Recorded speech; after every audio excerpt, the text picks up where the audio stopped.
Thank you, Mr. Speaker. Since their introduction, the Coronavirus Job Retention Scheme and Self-Employment Income Support Scheme have been available to those unable to go to work because of caring responsibilities arising from COVID-19, such as caring from a homeschooling child or caring for a vulnerable individual.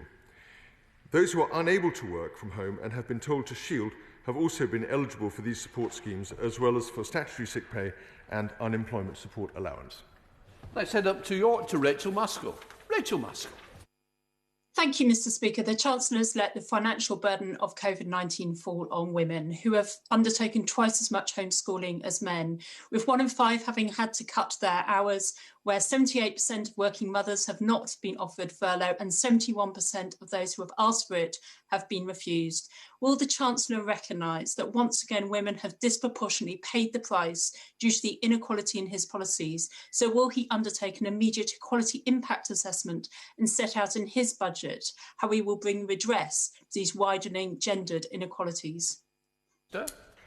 Thank you, Mr. Speaker. The truth is that this pandemic has had a desperately difficult effect for the whole of the UK economy and for families and for people across our country and our regions. And I think it's appropriate to recognise the totality of the difficulty we find ourselves in. Now, it is true that many women have found themselves in the position of being either caring for homeschooling children or for vulnerable individuals, and they are supported and protected through the schemes we have put in place. And, of course, over and above those, we have also put in place significant amounts of support for remote education and for laptops and for councils to help vulnerable individuals.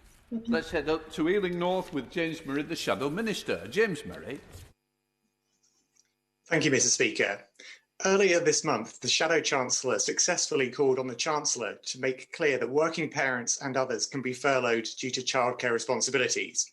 Most employers will want to do the right thing, but where an employer is refusing to follow the guidance and offer a parent furlough for childcare reasons, can the Minister tell me who the parent should report this to and what action will be taken? Well, as the Honourable Member will know, furlough is an arrangement reached between companies and their employees, and HMRC and the government do not have a direct involvement in it. What they say is that where that agreement can be reached between those two sides, we will support them as laid out in one of the most generous schemes available in any country around the world. And, of course, as I've said, that is just one part of a much wider panoply of support for people at risk through pandemic. We now have a question to Minister Deland.